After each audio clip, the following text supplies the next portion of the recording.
어머니, 여기가 시설도 좋고 전문 간병사님들이 계셔서 훨씬 편하실 거예요. 2024년 3월 서울 외곽의 한 양로원 앞에서 39세 김소영의 차가운 목소리가 울려 퍼졌습니다. 소영 옆에는 42세 남편 이준호가 서서 시계만 쳐다보고 있었죠. 두 사람 앞에는 75세 박영숙이 낡은 여행 가방을 든 채 서 있었습니다. 우리 지영이가 학교에서 가난한 할머니 두뇌라고 놀림받는다고 하더라고요. 아이들 교육에 안 좋잖아요. 소영의 말에 영숙은 고개만 끄덕였습니다. 하지만 놀랍게도 영숙의 얼굴에는 분노보다는 깊은 실망감이 스며 있었죠. 어머니, 아이들도 바빠서 자주 못 올 거예요.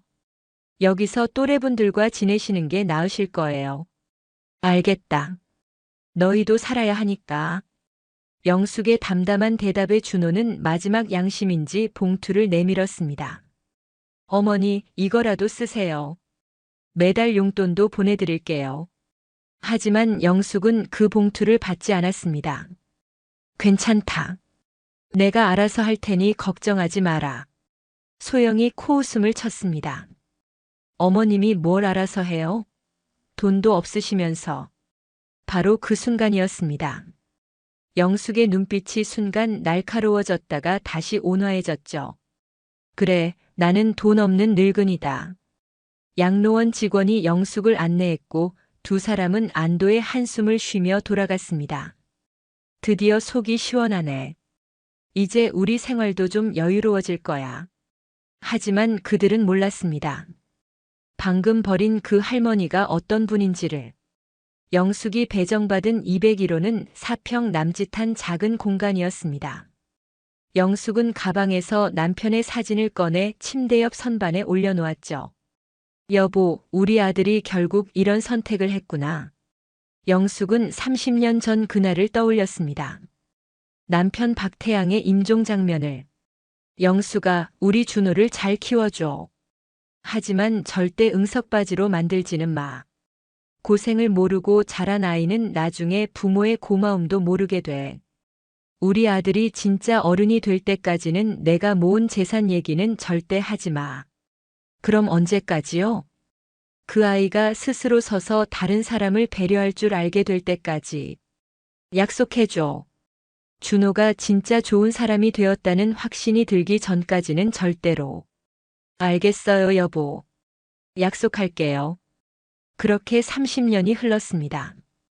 영숙은 남편과의 약속을 지키기 위해 평생을 가난한 어머니로 살아왔죠.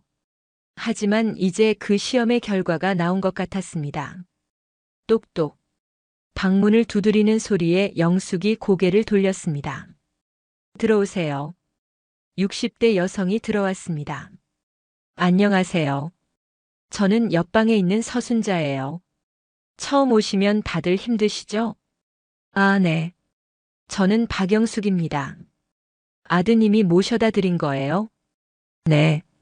저희 아들도 처음에는 집에서 모시려고 했는데 며느리가 싫어해서요. 요즘 젊은 사람들은 다들 바쁘니까요. 그래도 한 달에 한 번씩은 와요. 용돈도 주고. 그러시면 다행이네요. 영숙은 쓸쓸하게 웃었습니다. 자신의 아들은 언제 다시 올지 알 수 없었으니까요. 우리 아들은 바빠서 잘 못 올 것 같아요. 그날 밤 영숙은 창밖을 바라보며 긴 생각에 잠겼습니다. 30년 동안 숨겨왔던 진실을 이제 밝혀야 할 때가 온 건 아닐까요? 한편 이준호는 서울 강남구에 위치한 바이오테크 연구소에서 팀장으로 일하고 있었습니다. 준호야, 오늘 회의 준비는 잘 됐지? 부장인 최성민이 준호의 자리로 왔습니다. 네, 부장님. 신약 개발 프로젝트 자료 다 정리했습니다. 그래. 이번에 태양제약이랑 계약만 따내면 우리 부서는 올해 목표 달성이야. 태양제약이 워낙 까다로워서 힘들지만 이번엔 꼭 성공시키겠습니다. 태양제약이 업계에서 3위 회사니까 당연히 까다롭지. 근데 정말 신기한 건 창업주가 누군지 아무도 모른다는 거야. 그러게요. 30년 넘게 정체가 베일에 쌓여 있다고 하던데요. 박태양이라는 이름으로만 알려져 있고 실제로는 대리인들이 모든 걸 처리한다더라. 준호는 아버지 성함이랑 같은 이름에 깜짝 놀랐습니다. 하지만 동명이인이겠지 하고 생각했죠.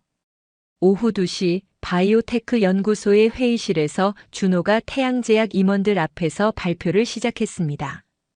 저희가 개발한 신약 임상시험 결과를 보고드리겠습니다. 기존 약물 대비 효과는 30% 향상되었고 부작용은 50% 감소했습니다. 인상적이네요.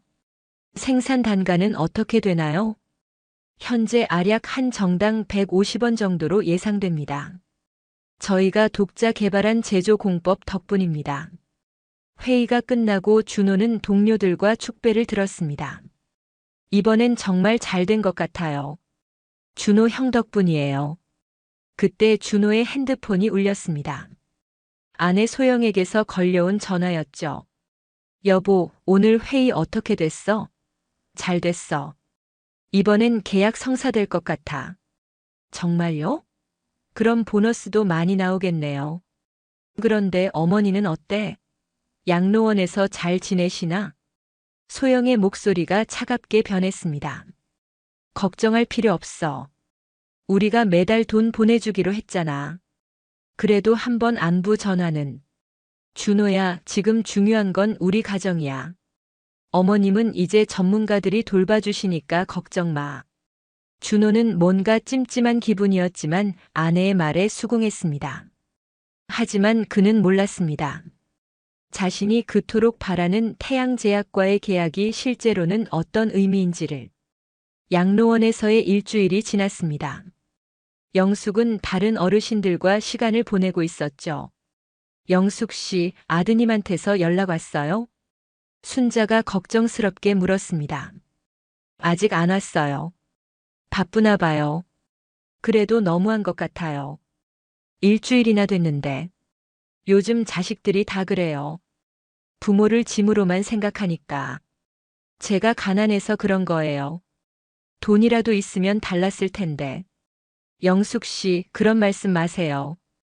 돈이 전부는 아니에요. 하지만 영숙은 마음속으로 생각했습니다. 정말 돈이 전부가 아닐까? 그날 밤 영숙은 남편의 사진을 보며 30년 전을 회상했습니다. 1994년 남편 박태양이 갑작스럽게 세상을 떠났을 때였죠. 영숙아, 내가 몰래 모아둔 돈이 있어. 작은 약국을 하면서 조금씩 모은 거야. 은행 금고에 20억이 있어. 20억이요? 어떻게 그렇게 많은 돈을? 약을 만드는 일에 투자한 거야. 내가 개발한 신약 특허로 돈이 들어온 거지. 이 돈으로 제약회사를 차려. 그리고 준호를 잘 키워줘. 여보, 저는 그런 거 할 줄 몰라요. 할 수 있어. 당신이 얼마나 똑똑한 사람인데. 남편이 세상을 떠난 후 영숙은 정말로 제약회사를 차렸습니다. 회사 이름은 태양제약으로 지었죠.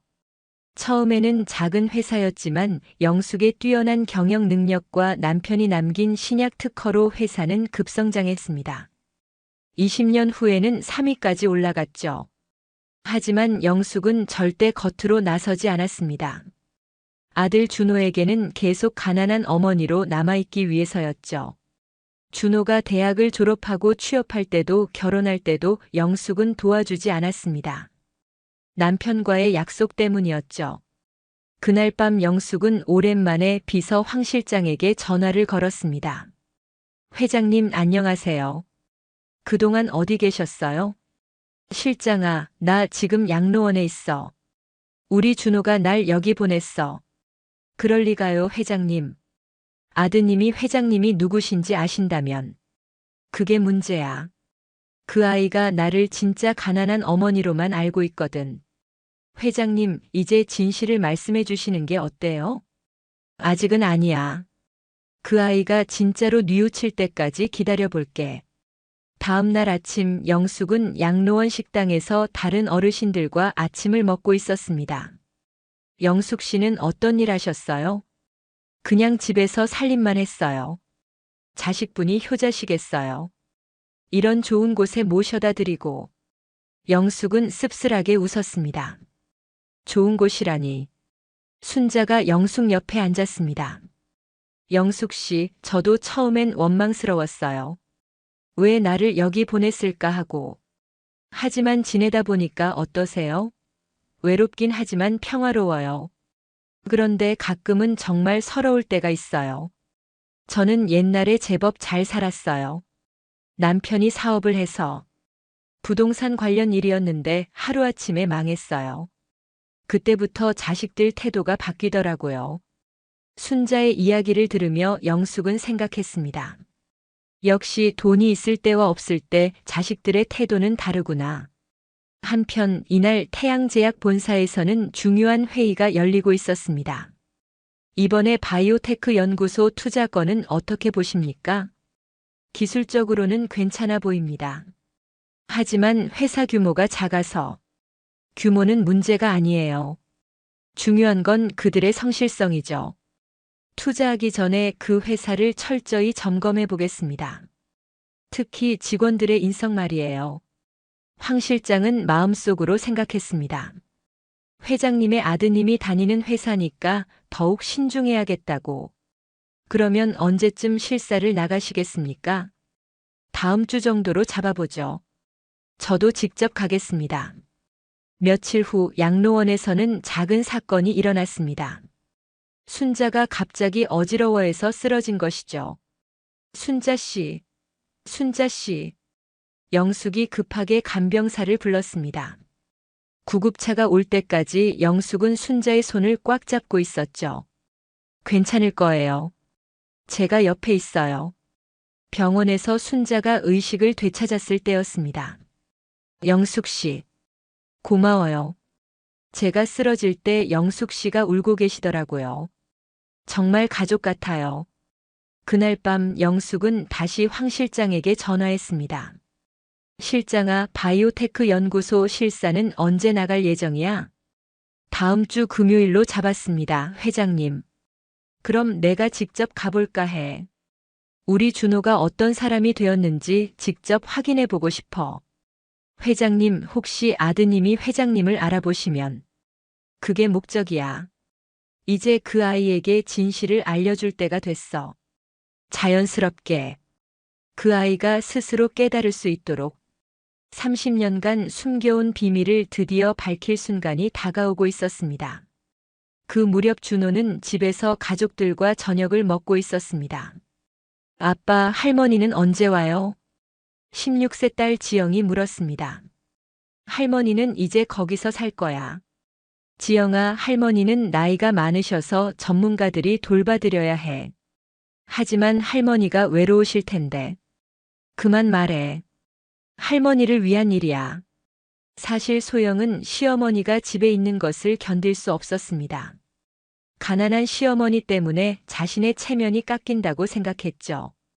그날 저녁 준호는 대학 동기들과 강남의 한 고급 레스토랑에서 만났습니다.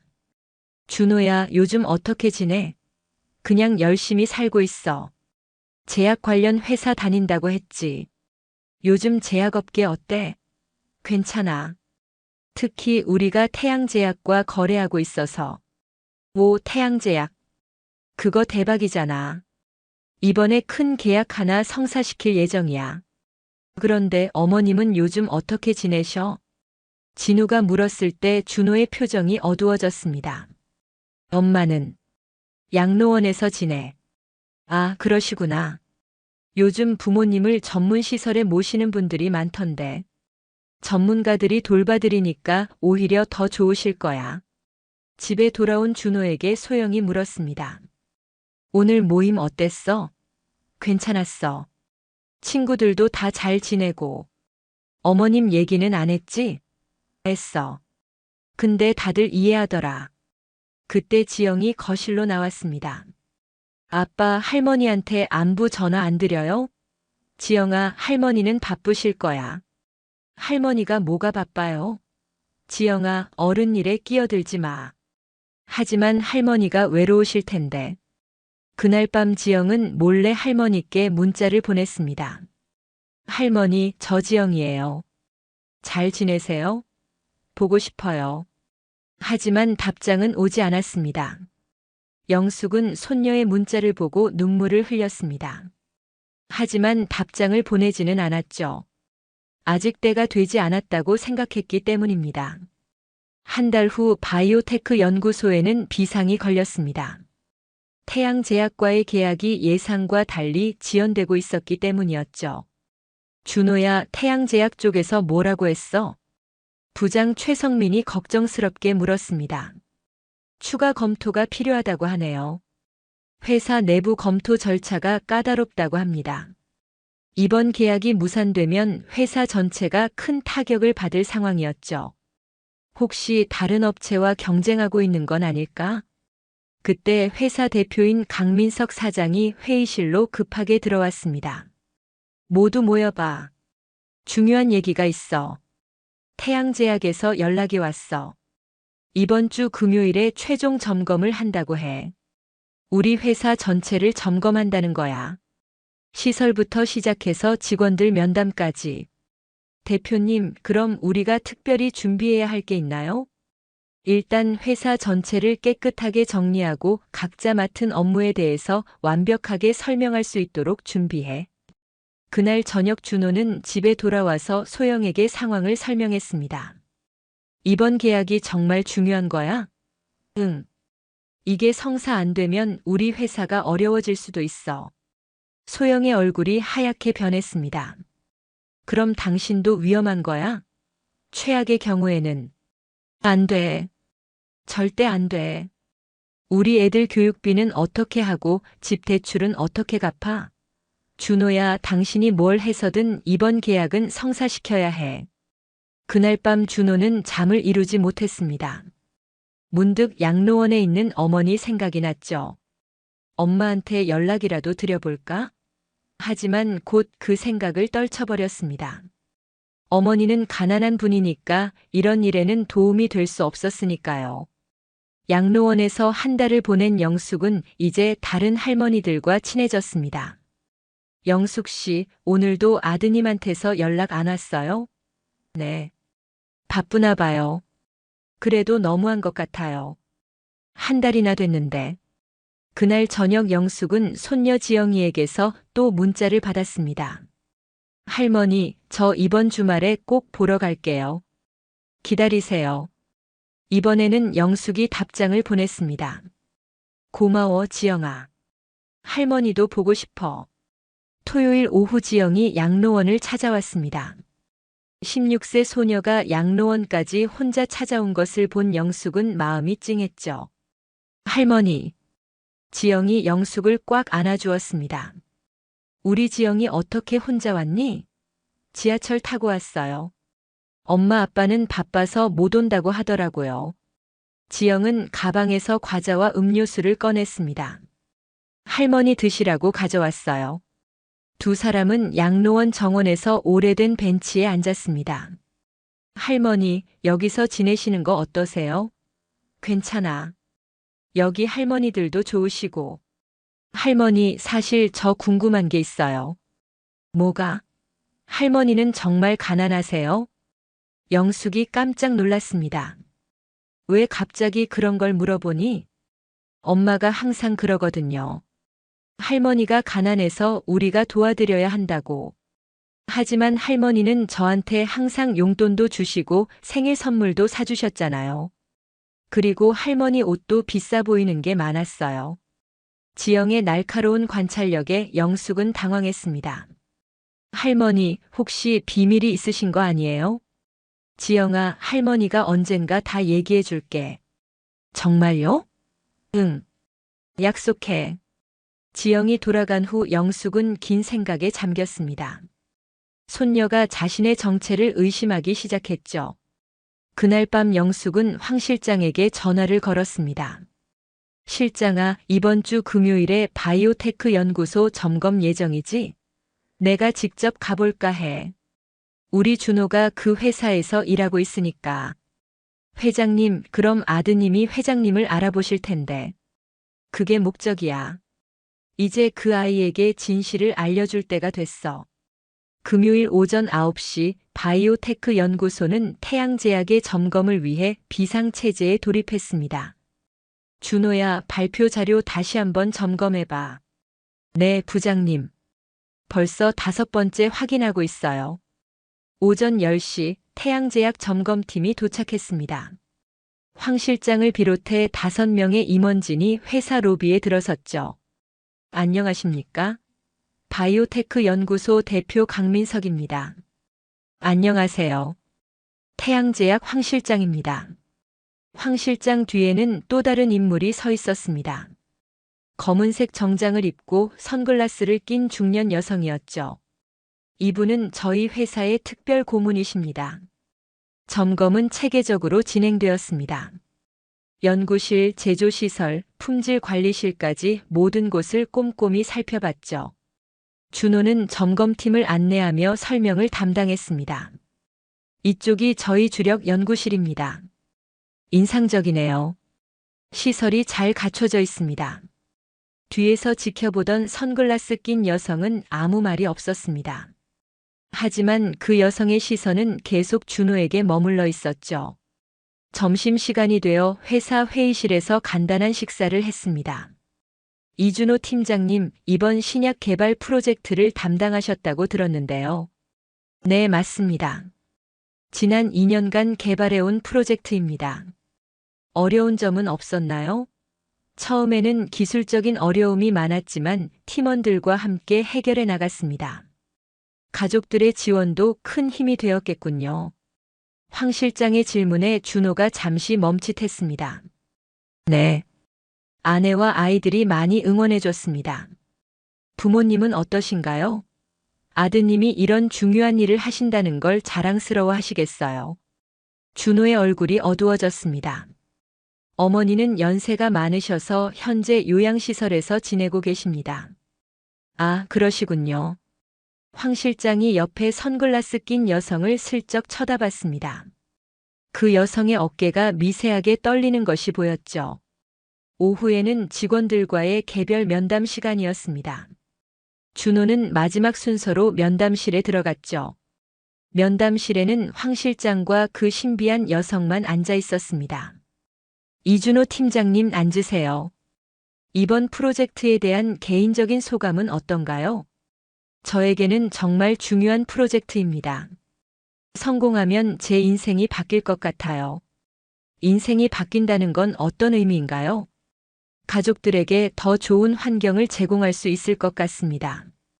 특히 아이들 교육에 더 신경 쓸 수 있을 것 같고요.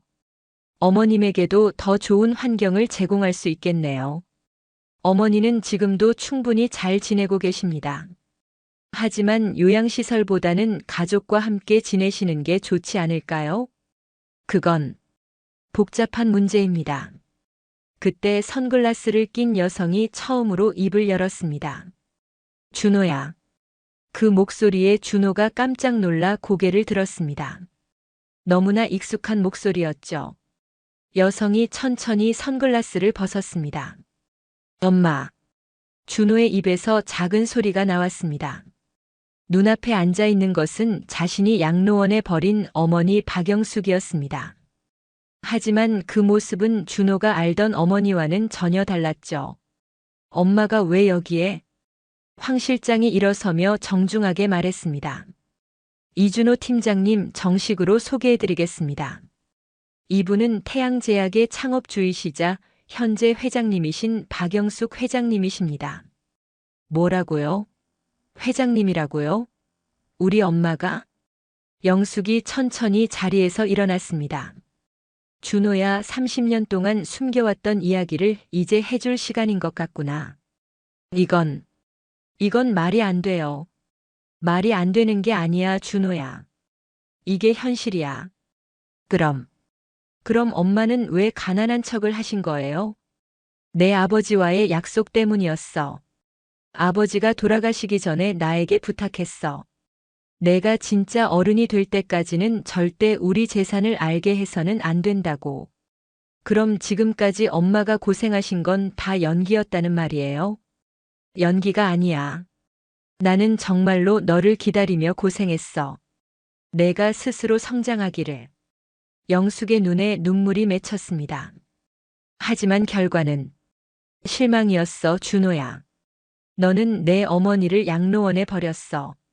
돈이 없다는 이유로. 엄마, 저는 정말 몰랐어요. 몰랐다고? 그럼 알았다면 달랐을 거라는 뜻이니?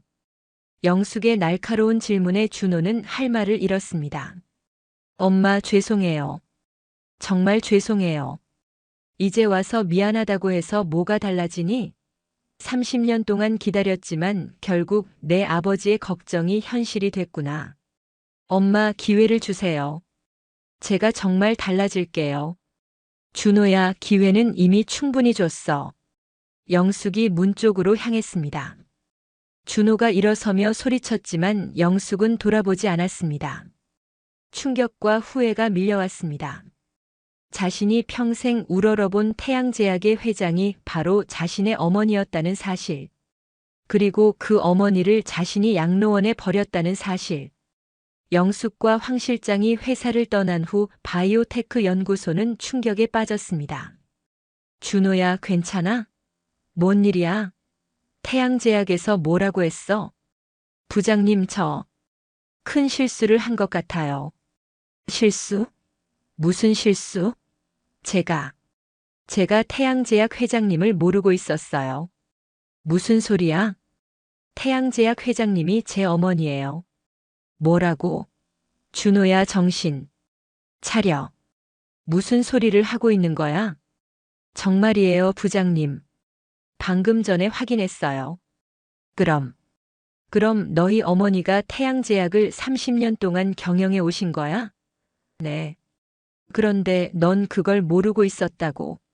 어머니가 일부러 숨기셨어요. 준호야, 이거 큰일인데? 태양제약이 우리의 가장 중요한 고객사인데. 내가 그 회장님의 아들이라니. 그런데 문제는 제가 어머니를 양로원에 보냈다는 거예요. 뭐? 준호야, 너 정말로 미쳤구나.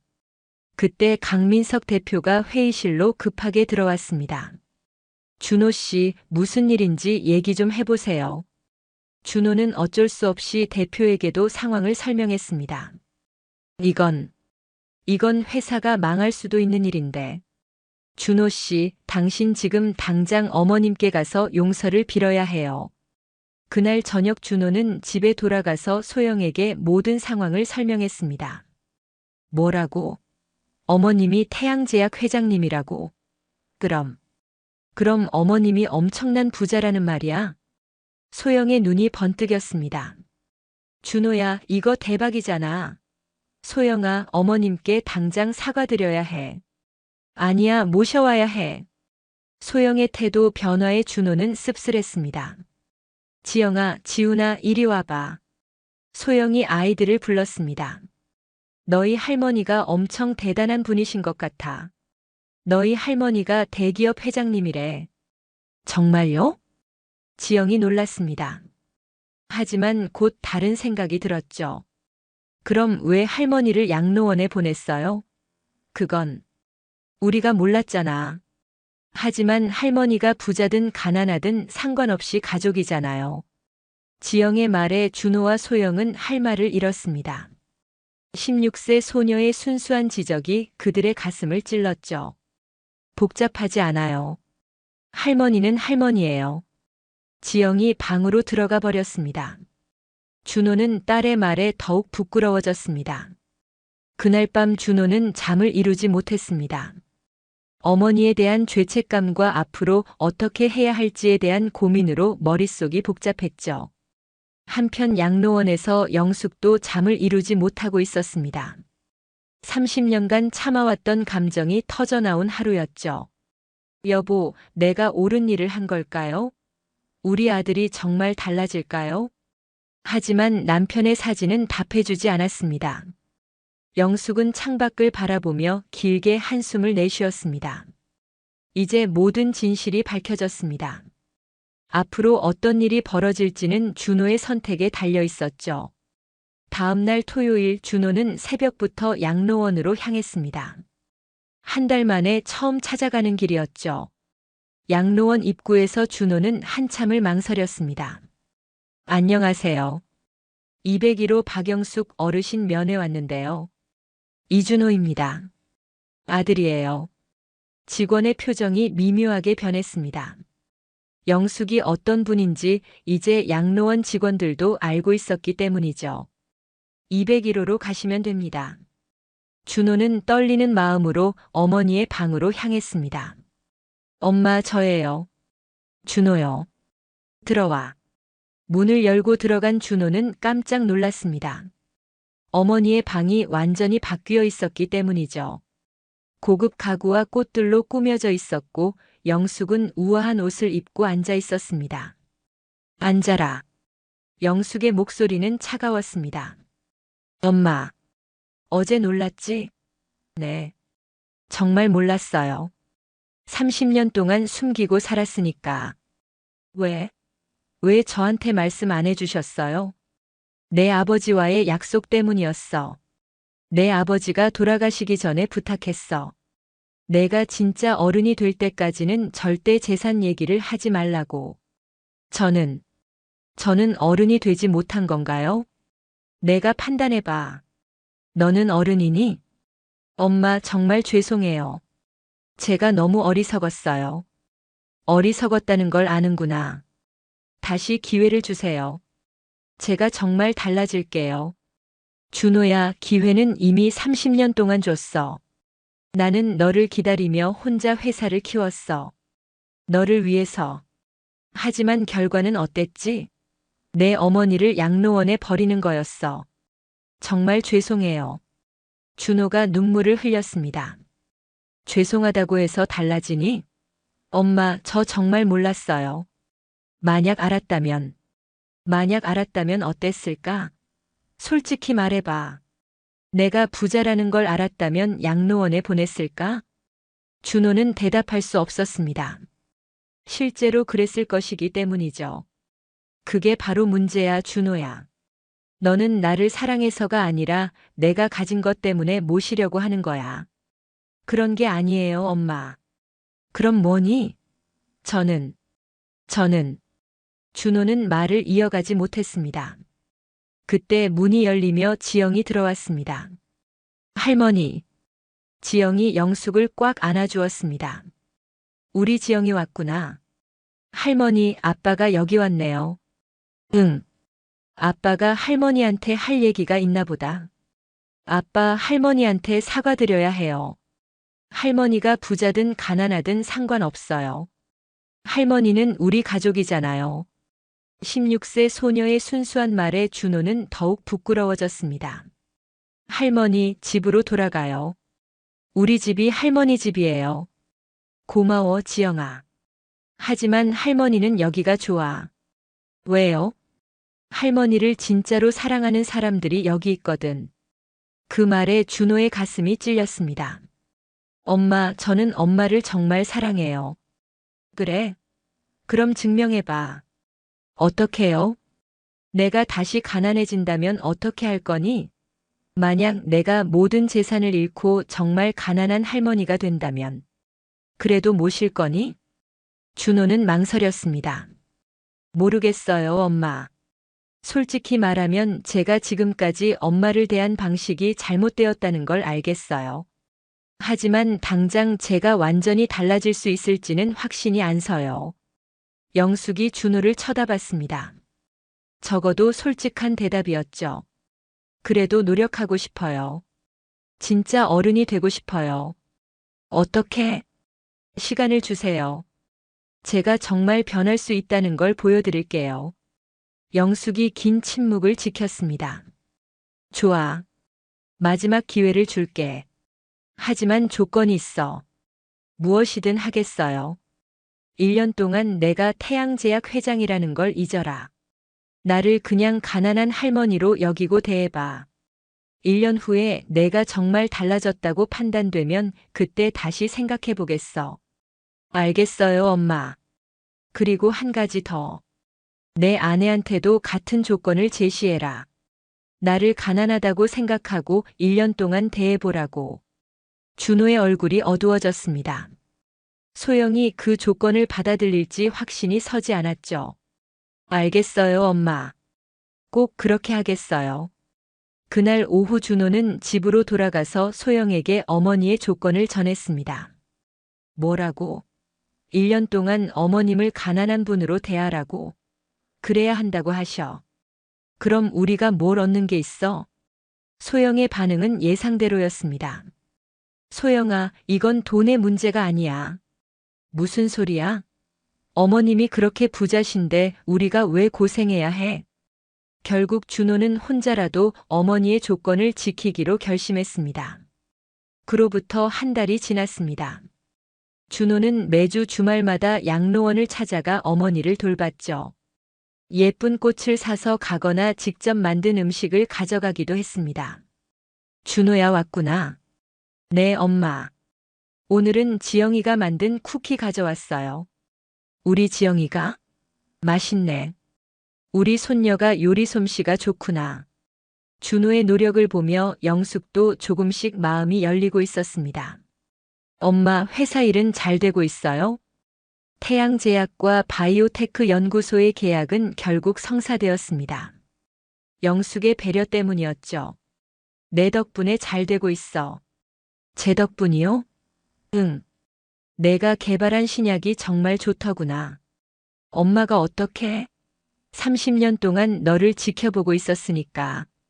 3개월이 지나자 변화가 일어났습니다. 준호가 양로원에서 다른 할머니들과도 친해지게 된 것이죠.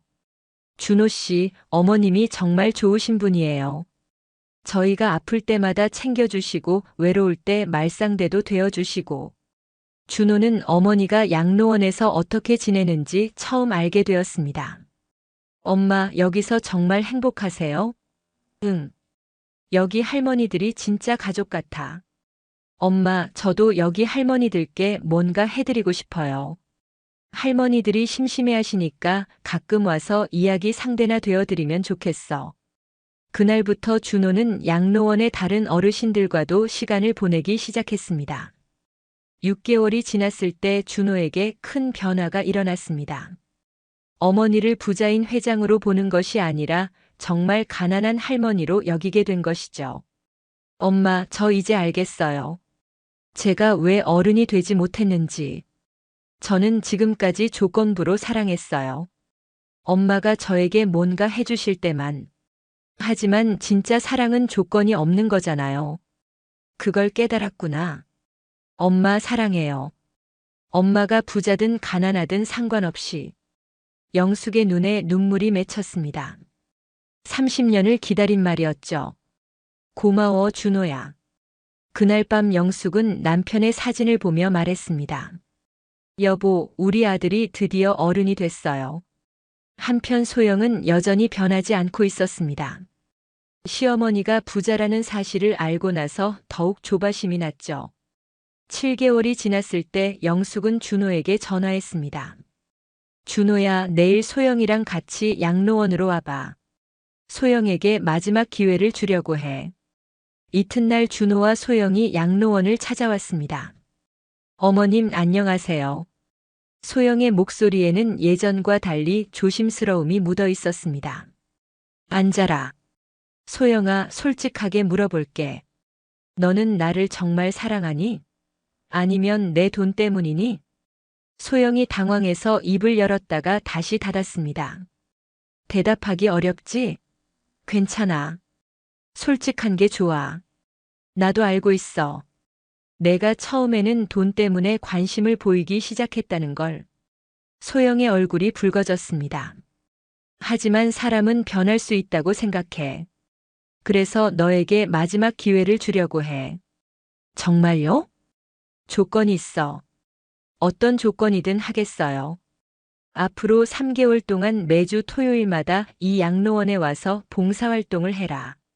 봉사활동이요? 응. 할머니들 씻겨드리고 산책 도와드리고 말동무 해드리고 3개월 동안 한 번도 빠지지 말고 성실하게 해라. 그러면 너를 진짜 며느리로 인정해주겠어. 어머님. 하지만 단 한 번이라도 불평하거나 성의 없이 한다면 그때는 정말 끝이야.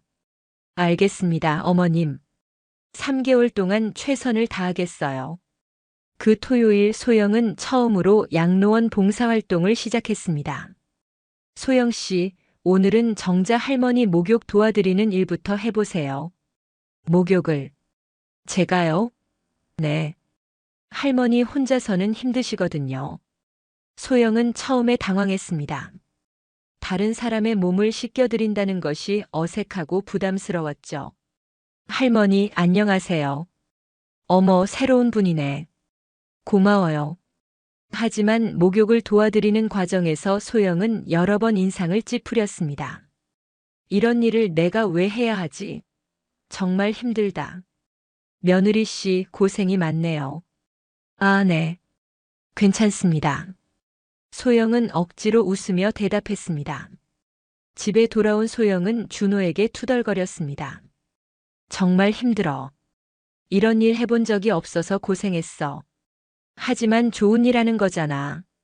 3개월이 정말 길 것 같아. 4번째 주. 소영에게 변화의 첫 신호가 나타났습니다. 이영이 할머니와 대화를 나누게 된 것이죠. 며느리 씨, 내 며느리 같네. 네. 우리 며느리도 처음엔 나를 싫어했어. 시골에서 올라온 촌스러운 시어머니라고. 하지만 시간이 지나니까 달라지더라고. 내가 아플 때 병원에도 데려다 주고 맛있는 것도 해주고. 그러시면 다행이네요. 응. 근데 내가 여기 들어온 뒤로는 연락이 뜸해졌어. 그 순간 소영은 자신이 시어머니에게 했던 일을 떠올렸습니다. 나도 어머님을 버린 거네. 8번째 주. 소영에게 큰 사건이 일어났습니다.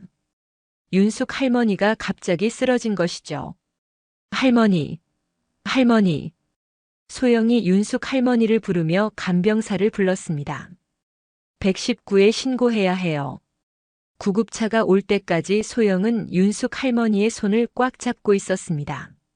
할머니 괜찮으실 거예요. 제가 옆에 있어요. 그 순간 소영은 자신도 모르게 눈물을 흘리고 있었습니다. 할머니가 걱정되는 마음이 진심이었죠. 병원에서 윤숙 할머니가 의식을 되찾았을 때였습니다. 며느리야. 네, 할머니. 내 옆에 있어서 다행이었어. 할머니 놀라셨죠? 응. 근데 내가 울고 있는 걸 보니까 마음이 따뜻해졌어. 제가 울었나요? 우리 손녀 같아. 고마워. 12번째 주. 마지막 주가 되었습니다. 소영은 이제 완전히 달라져 있었죠. 할머니들, 저 오늘이 마지막이에요. 벌써? 시간이 왜 이렇게 빨리 갔지? 사실 저는 처음에는 정말 억지로 왔어요. 시어머니께서 조건을 주셔서. 그랬구나. 하지만 이제는 할머니들을 만나는 게 정말 기다려져요. 정말? 네. 할머니들 덕분에 많이 배웠어요. 뭘 배웠는데? 진짜 사랑이 뭔지, 진짜 가족이 뭔지. 그날 저녁 소영은 집에서 저녁을 준비하고 있었습니다. 갑자기 핸드폰이 울렸죠. 소영 씨, 큰일 났어요. 순자 할머니가 갑자기 쓰러져서 병원에 실려가셨어요. 소영은 설거지하던 손을 닦지도 않고 뛰어나갔습니다. 여보, 나 병원 가야 해. 왜? 무슨 일이야? 순자 할머니가 쓰러지셨어. 병원에 도착한 소영은 응급실 앞에서 영숙을 만났습니다. 어머님, 소영아. 소영이 왜 여기에? 순자 할머니 소식을 듣고 바로 왔어요. 영숙이 놀랐습니다. 며느리가 이렇게 할머니를 걱정하다니. 의사 선생님이 뭐라고 하셨어요? 뇌출혈이래. 수술해야 한다고. 소영의 얼굴이 하얗게 변했습니다. 그럼 위험하신 건가요? 모르겠어. 지켜봐야 한다고 해. 소영은 그날 밤 병원에서 밤을 샜습니다. 수술실 앞에서 영숙과 함께 기다렸죠. 소영아, 집에 가서 쉬어. 아니에요. 저도 기다릴게요. 순자 할머니가 깨어나실 때까지 여기 있을게요. 새벽 3시 수술이 끝났습니다. 보호자분이세요? 네, 저희입니다. 영숙과 소영이 함께 일어났습니다. 다행히 수술은 성공했습니다. 하지만 며칠 더 지켜봐야 해요. 소영은 안도의 눈물을 흘렸습니다. 다음 날도 소영은 병원에 있었습니다. 회사에 휴가를 내고 순자 할머니를 간병했죠. 소영아, 고생이 많구나. 의식을 되찾은 순자 할머니가 소영의 손을 잡았습니다. 할머니, 깨어나셔서 정말 다행이에요. 내가 언제 이런 대접을 받아봤나? 우리 친손녀도 이렇게까지 안 해줬는데. 그 모습을 지켜보던 영숙이 소영에게 다가왔습니다. 소영아, 이제 알겠어. 내가 진짜로 변했다는 걸. 처음에는 조건 때문에 시작했겠지만 이제는 진심이 보여. 어머님 정말 감사해요. 뭘 감사해? 진짜 사람이 되는 법을 가르쳐 주셔서. 영숙이 처음으로 소영을 꽉 안아주었습니다. 소영아, 이제 정말 내 며느리 같아. 어머님, 앞으로는 우리 진짜 가족으로 지내요. 한 달 후 영숙의 1년 시험 기간이 끝나갔습니다. 준호와 소영은 매주 양로원을 찾아가 영숙을 돌봤죠. 이번에는 정말 진심이었습니다. 할머니, 지영과 지훈도 함께 왔습니다. 우리 손주들 왔구나. 영숙이 화하게 웃었습니다. 할머니, 이거 드세요. 지영이 직접 만든 도시락을 꺼냈습니다. 우리 지영이가 만든 거야? 네. 요리 수업에서 배운 거예요. 영숙이 도시락을 열어봤습니다. 정성스럽게 만든 김밥과 계란말이가 들어있었죠. 할머니, 저도 만들었어요. 지훈이 과자를 내밀었습니다. 지훈이도 고마워. 영숙이 두 아이를 안아주었습니다. 엄마, 오늘은 어떠세요? 좋아. 너희가 와서 더 좋고. 영숙의 표정이 밝았습니다. 1년 전과는 완전히 다른 모습이었죠. 할머니, 언제 집으로 오세요? 지영이 물었습니다. 집으로? 네. 우리 집이 할머니 집이에요. 아이들의 순수한 말에 어른들이 웃었습니다. 할머니는 여기가 좋아. 왜요? 여기 할머니들이 할머니의 진짜 가족이거든. 지영이 고개를 갸우뚱했습니다. 그럼 우리는 뭐예요? 너희도 할머니의 가족이지.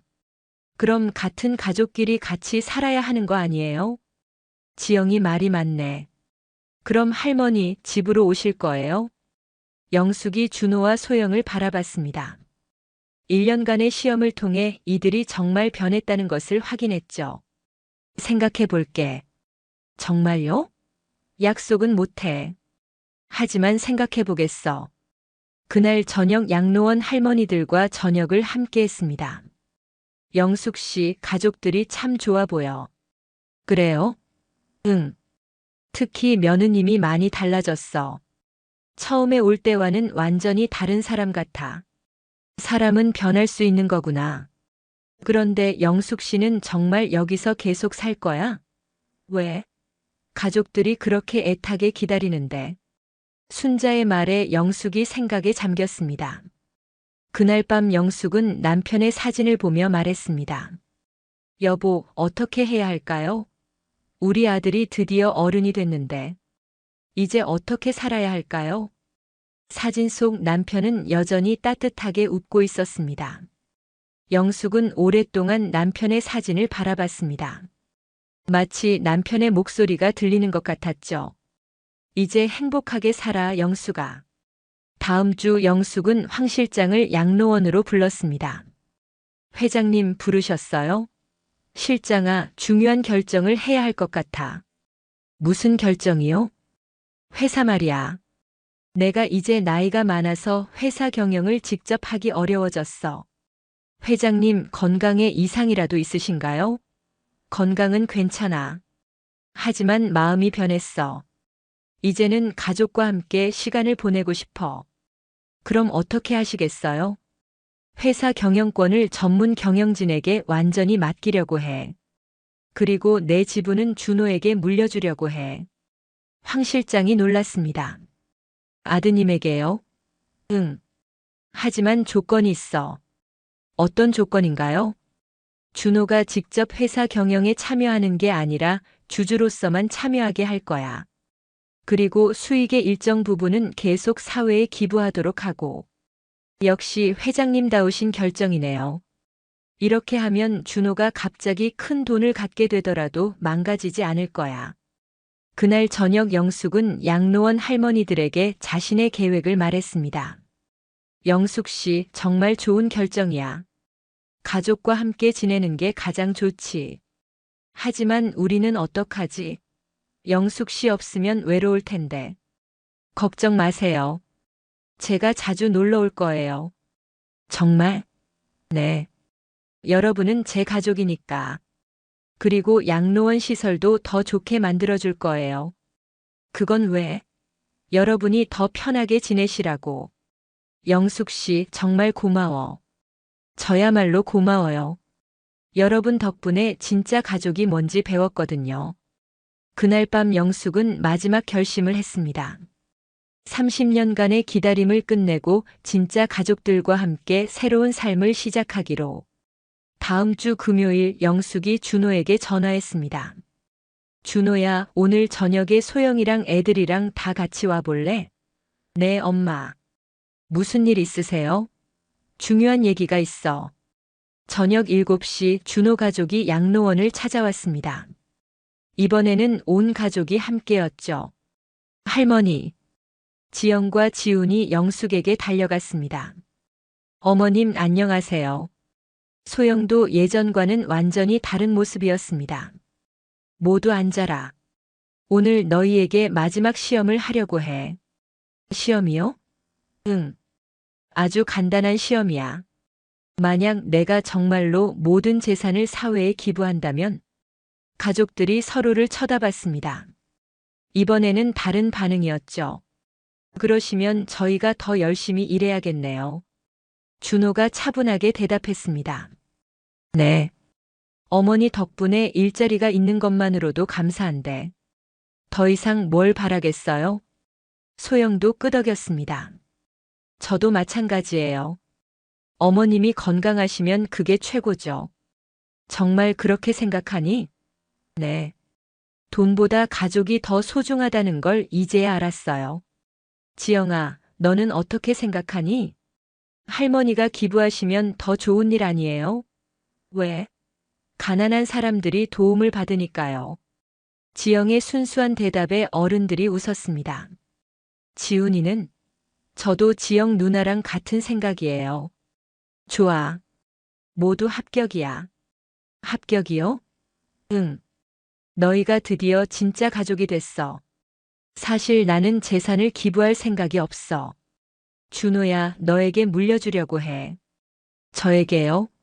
응. 하지만 조건이 있어. 첫째, 너는 회사 경영에 직접 참여하지 마라. 전문가들에게 맡겨. 네, 알겠습니다. 둘째, 수익의 절반은 계속 사회에 기부해라. 당연히 그렇게 하겠습니다. 셋째, 절대 돈 때문에 가족을 잃지 마라. 약속드릴게요, 엄마. 소영아, 너도 약속해 줄 수 있겠니? 네, 어머님. 제가 돈 때문에 가족을 소홀히 했던 일은 다시 없을 거예요. 그럼 이제 마지막 질문이야. 나를 집으로 모셔갈 거니? 준호와 소영이 동시에 대답했습니다. 물론이죠. 아이들도 기뻐서 소리쳤습니다. 할머니가 집으로 와요. 응. 우리 집으로 갈까 해. 지영과 지훈이 기뻐서 뛰어다녔습니다. 영숙의 눈에 눈물이 맺혔습니다. 30년을 기다린 순간이었죠. 드디어 진짜 가족이 되었습니다. 한 달 후 영숙은 양로원을 나와 아들네 집으로 돌아갔습니다. 하지만 이번에는 완전히 다른 분위기였죠. 어머님, 여기가 어머님 방이에요. 소영이 정성껏 꾸민 방을 안내했습니다. 우와, 정말 예쁘네. 어머님 취향에 맞게 꾸몄어요. 고마워, 소영아. 할머니, 이건 제가 만든 거예요. 지영이 손수 만든 액자를 보여줬습니다. 가족 사진들을 예쁘게 꾸며놓았죠. 우리 지영이 솜씨가 좋네. 할머니, 저는 이거 만들었어요. 지훈도 자신이 만든 책갈피를 내밀었습니다. 고마워, 우리 손주들. 그날 저녁 온 가족이 함께 저녁을 먹었습니다. 엄마, 음식이 정말 맛있어요. 준호가 진심으로 말했습니다. 어머님이 직접 만드신 거예요? 응. 너희가 좋아할 만한 걸로 해봤어. 감사해요, 어머님. 할머니, 내일은 뭐 하세요? 지영이 물었습니다. 내일 양로원의 할머니들 만나러 가려고 해. 저도 같이 가도 돼요? 정말 그럴까? 네. 할머니들께 인사드리고 싶어요.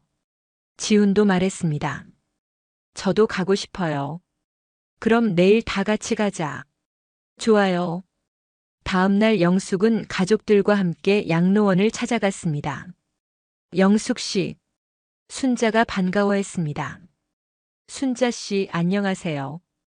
이분들이 가족분들이에요. 네, 제 아들 며느리 그리고 손주들이에요. 안녕하세요, 할머님. 지영이 정중하게 인사했습니다. 어머, 정말 예쁘다. 할머님, 이거 드세요. 지훈이 준비해온 과자를 내밀었습니다. 고마워. 착한 아이구나. 영숙 씨, 가족들이 정말 좋아 보여. 네. 이제야 진짜 가족이 된 것 같아요. 그래, 그게 가장 중요한 거지. 그날 오후 영숙은 가족들과 함께 양로원 정원을 산책했습니다. 엄마, 정말 행복해 보이세요. 응, 정말 행복해. 저희도 행복해요. 소영이 덧붙였습니다. 처음에는 돈 때문에 어머님을 모시려고 했는데, 이제는 정말 사랑해서 모시고 있어요. 고마워, 소영아. 늦었지만 깨달아줘서. 저야말로 고마워요. 진짜 어머니가 뭔지 가르쳐 주셔서. 그때 지영이 뛰어왔습니다. 할머니, 저기 할머니들이 할머니 찾으세요. 그래? 가볼까? 영숙 씨. 순자가 손을 흔들고 있었습니다. 우리 같이 사진 찍자. 좋아요. 다 같이 찍을까요? 소영이 제안했습니다. 정말요? 네. 우리 모두 가족이잖아요.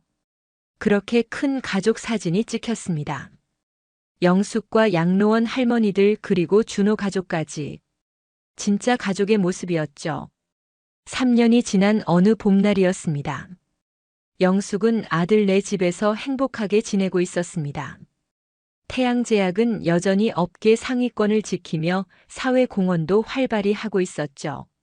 할머니, 이거 보세요. 지영이 대학 합격 통지서를 들고 뛰어왔습니다.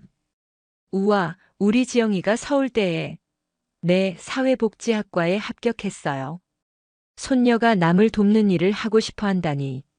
할머니처럼 좋은 일 하고 싶어요. 그래, 멋진 꿈이구나.